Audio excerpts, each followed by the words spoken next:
Episode opening സീനിലാണെങ്കിൽ ഇപ്പം നമ്മുടെ റോബിനെ കാണിക്കുകയാണ്. അവളെ ആണെങ്കിൽ ഒരു പ്രത്യേക പേഴ്സണിലേക്ക് കൊണ്ടുവന്ന് അവളുടെ ഡീറ്റെയിൽസ് അത് ചോദിച്ച് മനസ്സിലാക്കും. അവർക്കിപ്പോൾ അറിയേണ്ടത് സ്ട്രോ ഹാറ്റ് ലൂഫിയെ കുറിച്ചാണ്.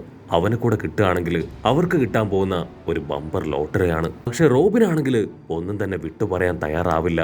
അതിനാ സോൾജിയർ ആണെങ്കിൽ അവൾ പൊറഞ്ച് അട്ടിക്കുകയാണ്. അവിടുന്ന് അങ്ങനെ കട്ട് ചെയ്ത ആ സോൾജിയേഴ്സിന്റെ ഹെഡ് ആളാണെങ്കിൽ ചിക്കനും മട്ടനും ഒക്കെ അങ്ങനെ കട്ടിച്ചു പറിച്ച് തിന്നുകയാണ്. ഉടനെ ഒരു സോൾജിയർ അവിടേക്ക് വന്ന് അവനോട് പറയും, ചീഫ്, നമ്മുടെ കൺസ്ട്രക്ഷൻ അതൊരല്പം ഡിലേ ആയിട്ടാണ് ഉള്ളത്. നമ്മൾ വർക്കേഴ്സിനോട് കുറച്ചുകൂടെ മാന്യമായിട്ട് പെരുമാറണം. ഇപ്പൊ തന്നെ അവർക്ക് പ്രോപ്പറായിട്ട് റെസ്റ്റ് ചെയ്യാൻ പറ്റുന്നില്ല, ഫുഡ് കഴിക്കാൻ പറ്റുന്നില്ല, ഒരുപാട് പ്രശ്നങ്ങളുണ്ട്. ഇങ്ങനെ പോവുകയാണെങ്കിൽ അവരിനി ജോലി ചെയ്യാൻ തയ്യാറാവില്ല. അതിനാ ഹെഡ് ആള് വമ്പം കലിപ്പില് അവനോട് പറയും, അവർക്കത്ര ധൈര്യം ഉണ്ടെങ്കിൽ എന്റെ ആജ്ഞ അത് തിരസ്കരിക്കും. അവര് വീണ്ടും പണിഷ് ചെയ്ത് ഡബിളായിട്ട് വർക്ക് ചെയ്യിപ്പിക്കാൻ അവൻ ആ സോൾജിയറിനോട് പറയും. അവന്റെ മനസ്സിൽ ഇപ്പൊ കൺസ്ട്രക്ഷൻ ഒന്നുമില്ല. അവന്റെ മനസ്സിൽ ആകെയുള്ളത് റോബിനെ കുറിച്ചും ലൂഫിയെ കുറിച്ചുള്ള കാര്യങ്ങൾ മാത്രമാണ്.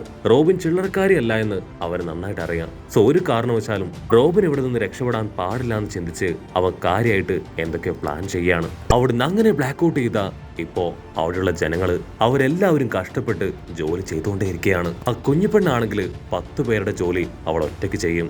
അതിനുശേഷം ആ സോൾജേഴ്സിന് ആവശ്യമായിട്ടുള്ള ഫുഡൊക്കെ അവൾ സെർവ് ചെയ്യും. അവരാണെങ്കിൽ അവളെ പിച്ചിയും ദ്രോഹിച്ചും കാലുവെച്ച് തട്ടിയിട്ടും അങ്ങനെ ഒരുപാട് തരത്തില് ടീസ് ചെയ്യും. അവളതെല്ലാം സഹിച്ച് പുറത്തേക്ക് വരുമ്പോഴായിരിക്കും അവളുടെ കൂടെയുള്ള ഏതോ ഒരാള് അങ്ങനെ ബോധം കെട്ട് കിടക്കുന്നത് കാണുക. അവൾ അവനെ എഴുന്നേൽപ്പിക്കാൻ ശ്രമിക്കുമ്പോ ഒരു സോൾജിയർ വന്ന് ചാട്ട വെച്ച് അവളുടെ പുറത്ത് ആഞ്ഞടിക്കും. അതുകൊണ്ട് ബാക്കിയുള്ളവരാണെങ്കിൽ ആ സോൾജിയേഴ്സിനെ റൗണ്ട് ചെയ്യാണ്. അടുത്ത നിമിഷം ആ സോൾജിയേഴ്സ് അവരൊരു ടീമായിട്ട് അവിടേക്ക് വന്ന് ഗണ്ണൊക്കെ പോയിന്റ് ചെയ്ത് അവരെ അവിടെ നിന്ന് മാറ്റിവിടും. കട്ട് ചെയ്താ ഇവിടെ റോബിനെ ആണെങ്കിൽ ഒരു സോൾജിയർ അവളെ അങ്ങനെ പിടിച്ചു വലിച്ച് തല്ലി കൊല്ലുകയാണ്. അതിനുശേഷം അവളുടെ ദേഹത്തേക്ക് ഉപ്പുവെള്ളമൊക്കെ കോരി ഒഴിക്കും. ഉടനെ ആ സോൾജിയേഴ്സ് അവരിപ്പോ അവളോട് പറയും, നിന്നെ ഞങ്ങൾ നേവിക്ക് കൊടുക്കാൻ പോവാണ്.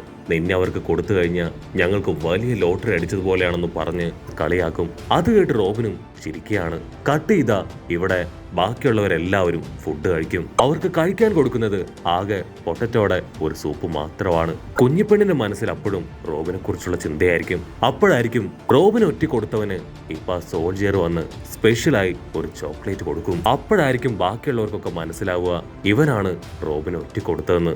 ഉടനെ ആ കുഞ്ഞിപ്പെണ്ണാണെങ്കിൽ അവൾ അങ്ങനെ നടന്നു വന്ന് ആ ഒറ്റക്കൊടുത്ത പെണ്ണിന്റെ അടുത്ത് വന്നിരിക്കും. അവൾ കുഞ്ഞിപ്പെണ്ണോട് പറയും, സത്യത്തില് എനിക്ക് ഇവിടുന്ന് സർവൈവ് ചെയ്യണം. അതിനുവേണ്ടിയാണ് ഞാനത് ചെയ്തത്. ഞാൻ ഒരിക്കലും അങ്ങനെ ചെയ്യാൻ പാടില്ലായിരുന്നു.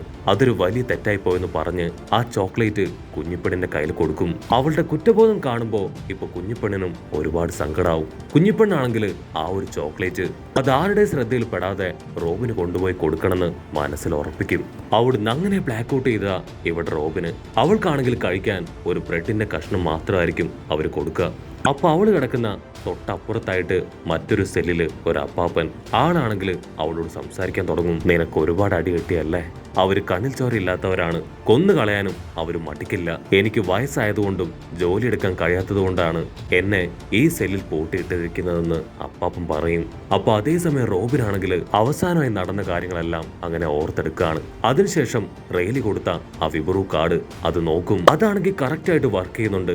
അവൾക്ക് എങ്ങനെയെങ്കിലും അവിടുന്ന് രക്ഷപ്പെട്ടേ പറ്റൂ. കട്ട് ചെയ്ത നമ്മുടെ കുഞ്ഞിപ്പെണ്ണ് അവളാണെങ്കിൽ ഓരോ ബിൽഡിങ്ങിന്റെ മുകളിലൂടെ പിടിച്ചു വലിച്ചു കയറി ആരുടെ കണ്ണിൽ പെടാതെ റോബിനെ അടച്ചു വെച്ചിരിക്കുന്ന ആ ഒരു പ്രിസൺ ബിൽഡിങ്ങിലേക്ക് വരും. അതിനുശേഷം ഓരോ ഭാഗത്തെത്തി റോബിന്റെ പേര് അത് വിളിച്ചുകൊണ്ടേയിരിക്കും. മറ്റൊരു ഭാഗത്ത് അവിടെയുള്ള സോൾജേഴ്സും ആണെങ്കിൽ 2 വില്ലന്മാരുമായിട്ട് ഫൈറ്റ് ചെയ്യാണ്.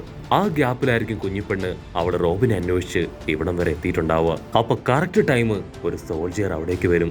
അതേസമയം ഇവിടെയാണെങ്കിൽ ആ മെയിൻ ലീഡർ ആളുടെ അടുത്തേക്ക് ഇപ്പൊ ഒരു സോൾജിയർ വന്ന് പറയും, ചില കള്ളന്മാര് നമ്മുടെ ഈ ബേസ് അത് ആക്രമിച്ചു. നിങ്ങൾ പറഞ്ഞത് പ്രകാരം സോൾജിയേഴ്സ് എല്ലാം അവിടേക്ക് പോയി അവരുമായിട്ട് ഫൈറ്റ് ചെയ്യാണ്. ആ ക്യാപ്റ്റൻ ലീഡർ ആണെങ്കിൽ അത് കേട്ട് ഷോക്കാവും. ഞാൻ എപ്പോ പറഞ്ഞു, നിങ്ങൾ എന്തായി പറയണെന്നൊക്കെ ചോദിച്ച് അവൻ കൺഫ്യൂസ്ഡ് ആയിട്ട് നിൽക്കും.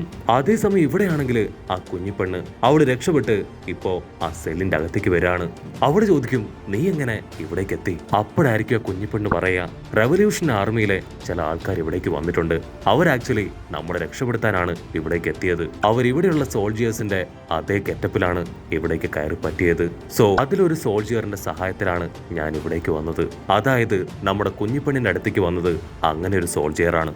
ഉടനെ ആളാണെങ്കിൽ ഇപ്പൊ റോബിന്റെ അടുത്തേക്ക് വന്ന് ആ സെല്ലിന്റെ കീ അതിപ്പോ അവളുടെ കയ്യിൽ കൊടുക്കും. മറ്റൊരു ഭാഗത്ത് ആ മീശക്കാരൻ ലീഡർ ആള് ദേഷ്യപ്പെട്ട് പറയും, നിങ്ങൾ എത്രയും പെട്ടെന്ന് ആ റോബിന്റെ അടുത്തേക്ക് പോകണം. അവൾ ഒരു കാരണവശാലും അവിടുന്ന് രക്ഷപ്പെട്ടു പോകാൻ പാടില്ല.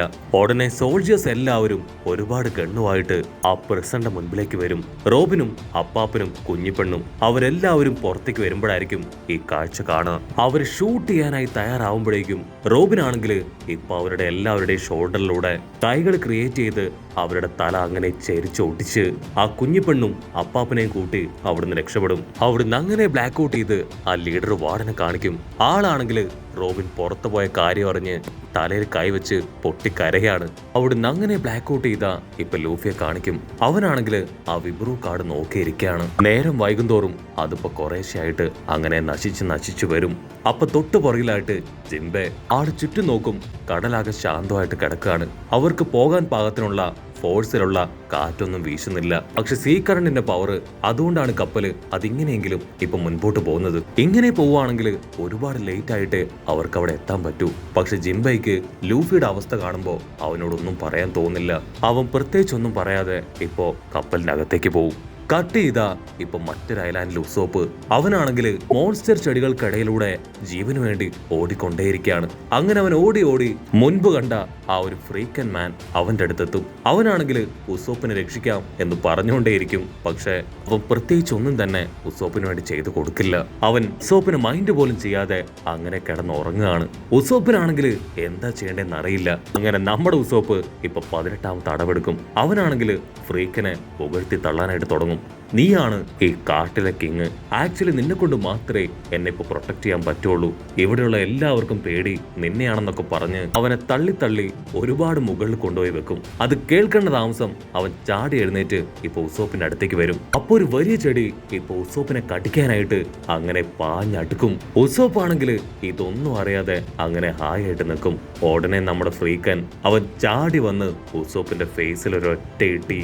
ആ ഒരു ഇടിയില് നമ്മുടെ ഫ്രീക്കനും ഉസോപ്പും പോവും എല്ലാം തന്നെ അട്ടിച്ച് താഴെ വീഴും. ഉസോപ്പാണെങ്കിൽ ഇപ്പൊ മൂട്ടിൽ പറ്റിയിരിക്കുന്ന പൊടിയൊക്കെ തട്ടിക്കളഞ്ഞ് പതിയെ എഴുന്നേറ്റിരിക്കും. നീ എന്തിനാ എപ്പോഴും എന്നെ അറ്റാക്ക് ചെയ്യണേ? അതിന് നമ്മുടെ ഫ്രീക്കൻ പറയും, ഞാൻ നിന്നെ അറ്റാക്ക് ചെയ്തൊന്നും അല്ല, ഞാൻ നിന്നെ രക്ഷിച്ചതാണ്. ആക്ച്വലി ഈ ഒരു കാട്ടില് ഇവിടെ സർവൈവ് ചെയ്യണമെങ്കിൽ ഭയങ്കര സ്ട്രെങ്ത്തും പവറൊക്കെ ആവശ്യമാണ്. അതില്ലെങ്കിൽ നിനക്ക് ഇവിടെ സർവൈവ് ചെയ്യാൻ പറ്റില്ല.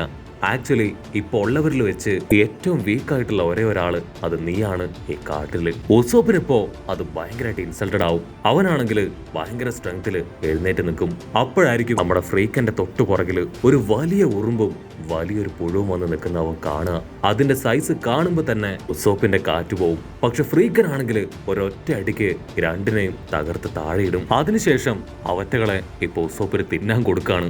ഉസോപ്പ് ആണെങ്കിൽ ഒരു സെക്കൻഡ് ഷോക്കാവും. അയ്യോ ഇല്ല, ഞാൻ ഇതൊന്നും കഴിക്കില്ല, എനിക്ക് കഴിക്കാൻ നൂഡിൽസ്, റൈസ് അതൊക്കെയാണ് വേണ്ടത്. അങ്ങനെ എന്തെങ്കിലും ഇവിടെ കിട്ടുമോ ചോദിക്കും. ഉടനെ ഫ്രീക്കൻ ആണെങ്കിൽ അവനെയും കൂട്ടി ഒരു പ്രത്യേക സ്ഥലത്തേക്ക് വരും. അവിടെ ആണെങ്കിൽ ഒരുപാട് food items, noodles, egg, pan cake, അങ്ങനെ ഒരുപാട് ഫുഡ്. ഉസോപ്പിനാണെങ്കിൽ എന്താ ചെയ്യേണ്ടതെന്ന് അറിയില്ല. ആ ഫുഡൊക്കെ കണ്ട് അവന്റെ കണ്ണ് തള്ളി അങ്ങനെ നിൽക്കാണ്. അടുത്ത സെക്കൻഡ് അവൻ ആ ഫുഡ് മുഴുവൻ വാരി വലിച്ച് തിന്നാൻ തുടങ്ങും. ഫ്രീക്കൻ പറയും, ഈ ഫുഡ് മാത്രം നീ വാരി വലിച്ച് കഴിച്ചതുകൊണ്ടായില്ല, ഇതിനുശേഷം നീ വർക്കൗട്ട് ചെയ്യണം, എങ്കിൽ മാത്രമേ നീ സ്ട്രോങ് ആവൂ. പക്ഷെ ഉസോപ്പ് ആണെങ്കിൽ അവൻ പറയുന്നത് കാര്യമാക്കാതെ വീണ്ടും വാശിയോടുകൂടെ തിന്നുകൊണ്ടേയിരിക്കുന്നു. കാരണം ആ ഫുഡിന് ഭയങ്കര ടേസ്റ്റ് ആണ്. ഫ്രീക്കൻ ആണെങ്കിൽ വീണ്ടും അവനെ താക്കീത് കൊടുക്കാണ്, പ്ലീസ് നീ ഒരുപാട് ഫുഡ് വാരി വലിച്ച് തിന്നരുത്, അങ്ങനെ കഴിച്ചാൽ നിനക്ക് വെയിറ്റ് കൂടി ഓടാനായിട്ട് സാധിക്കില്ല. സോ ദയവ് ചെയ്ത് നീ കഴിപ്പ് അവസാനിപ്പിക്ക്. പക്ഷെ ഉസോപ്പ് ആണെങ്കിൽ ഒരുപാട് നേരം ഫുഡൊക്കെ കഴിച്ച് ഇപ്പോ ചെറിയൊരു ആനക്കുട്ടിയെ പോലെ ആവും. ഉസോപ്പ് ഒരു ലെഗ് പീസ് ഒക്കെ കടിച്ചു പറിച്ച് അവന്റെ അടുത്തേക്ക് വരും. ഇനി മുതൽ ഞാനാണ് ഈ കാടിന്റെ ഹീറോ എന്ന് പറയും. ഫ്രീക്കൻ ആണെങ്കിൽ അവന്റെ പുതിയ കോലമൊക്കെ കാണുമ്പോൾ കുറച്ച് ചിരിയും വരും. നീ ഇപ്പൊ ഹീറോ അല്ല, ബിഗ് സീറോ ആണ്.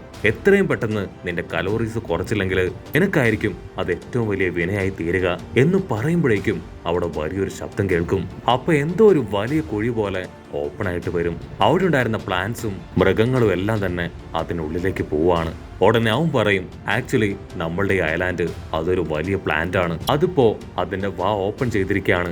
എത്രയും പെട്ടെന്ന് ഇവിടുന്ന് രക്ഷപ്പെടണമെന്ന് പറഞ്ഞ് അവനാണെങ്കിൽ ഇപ്പൊ ഉസോപ്പിനെ പിടിച്ചു വലിച്ച് ഓടും. ഓടി ഓടി അവരിപ്പോ വലിയൊരു മരത്തിന് മുകളിലേക്ക് പാഞ്ഞു കയറും. പക്ഷെ ഉസോപ്പിനാണെങ്കിൽ ഇപ്പൊ ഭയങ്കര വെയിറ്റ് ആണ്. അവന്റെ കൈവിട്ട് അവൻ താഴേക്ക് പോവും. പക്ഷെ ജസ്റ്റ് മിസ്സിന് അവനൊരു നൂഡിൽസ് കിട്ടും. അതിൽ പിടിച്ച് കടിച്ചു തൂങ്ങി അവൻ മുകളിലേക്ക് കയറും. അല്പസമയം കഴിഞ്ഞ് ആ ചെടിയാണെങ്കിൽ അതിന്റെ വായ അടയ്ക്കും. ഉടനെ ആ ഫ്രീക്കം പറയും, നിന്റെ സൈസ് അത് എത്രയും പെട്ടെന്ന് കുറയ്ക്കണം. ഇവിടെ ഏറ്റവും കൂടുതൽ സൈസ് ഉള്ളവർക്കാണ് ഡിമാൻഡ്. പക്ഷെ നീ പേടിക്കേണ്ട ആവശ്യമില്ല, ഞാനാണ് ഈ ഐലാൻഡിന്റെ ഹീറോ, ഞാൻ നിന്നെ പ്രൊട്ടക്ട് ചെയ്യും എന്ന് സ്റ്റൈലായിട്ട് പറയുന്നതോട് കൂടെ ഈ ഒരു എപ്പിസോഡും അവസാനിക്കുന്നു. എപ്പിസോഡ് ഇഷ്ടപ്പെടുകയാണെങ്കിൽ തീർച്ചയായിട്ടും ലൈക്ക് ചെയ്യാനും കമന്റ് ചെയ്യാനും ഷെയർ ചെയ്യാനും മറക്കല്ലേ. അടുത്തൊരു അടിപൊളി എപ്പിസോഡുമായിട്ട് കാണുന്നവരെ it's me with Mallu episode.